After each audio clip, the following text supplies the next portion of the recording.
ஆனவனா படிக்காத காலத்தில் இருந்த ஒரு பொண்ணு விடுகதை போட்டான். அவன் என்ன சொன்னான்?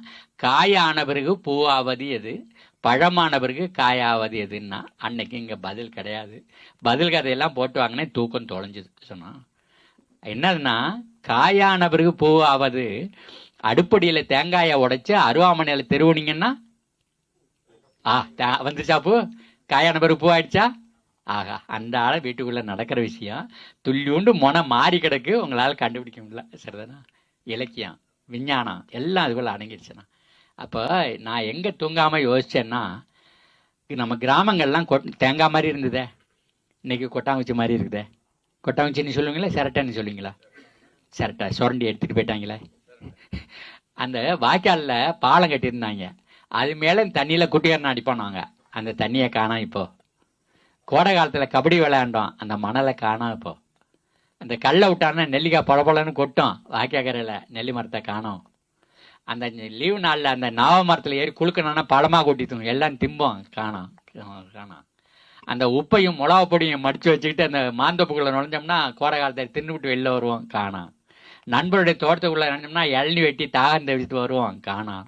எங்கே பார்த்தாலும் ஃபாரஸ்ட் பாம்புக்காரன் உள்ள நுழைஞ்சு தேக்கு மரமானு வச்சுருக்கான். வன இலாக்கா, சமூக நலக்காடு வளர்க்கலாம். இந்த சாவறதுக்கு முன்னாடி இந்த குண்டகுடி லேலோட பேசியிருந்தேன். அந்த பெரியவர் சாகிறது 1 வருஷத்துக்கு முன்னாடி நான் இயற்கை விவசாய மாநாடு கூப்பிட்றதுக்காக போனேன். ரொம்ப நேரம் உட்காந்து பேசியிருந்தான். எனக்கு ரொம்ப ஆச்சரியமாக இருக்குது, மறக்க முடியாத நினைவுகள்.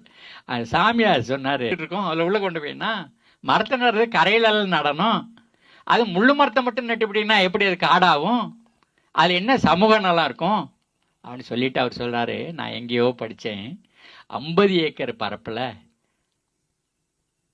100 அடி 200 அடி உயரத்தில் காடுகளாக இருந்ததுன்னா அது மேகத்தை ஈர்த்து மழையாக மாற்றுன்னு படித்தேன். இவன் வெறும் முள்ளு மரத்தையே ஏரியில் நட்டு வச்சுட்டு சமூக நல காடுன்னு போட்டு ஒடிச்சிருக்கானே அப்படின்னு சொன்னார் அவர். எத்தனையோ பேர் பார்க்குறீங்க கொள்றீங்க, ஆனால் இப்படி யோசிச்சிங்களான்னு எனக்கு தெரியலை. அப்போது சமூக நலங்கிறது உங்கள் நிலத்துக்குள்ளே மட்டும் வராது, உங்களுக்கு இருக்கிற ஊரில் இருக்கிற பொது இடத்துலேருந்து வரும். மாடுகள்னு வச்சுருந்தீங்கன்னா மாடுகள் மேயத்துக்குன்னு ஒரு இடம் வச்சுருந்தா தானே. பழைய ராஜா காலத்தில் 21 வகையான புறம்போக்கு வச்சுருந்தான், குளம் வச்சுருந்தான், குட்டை வச்சுருந்தான், ரோடு வச்சுருந்தான், வாய்க்கால் வச்சுருந்தான். சரிதானா? மாடு மேயறதுக்கு இடம் வச்சுருந்தான், சுடுகாட்டுக்கு வச்சுருந்தான். 21 வகையான புறம்போக்கு சோழ மண்டலம் அந்த கல்வெட்டுகளில் எல்லாத்திலும் இருக்குது. அது ஒன்றை கூட காணாமல் பண்ணிவிட்டாங்க இப்போ எல்லாத்தையும்.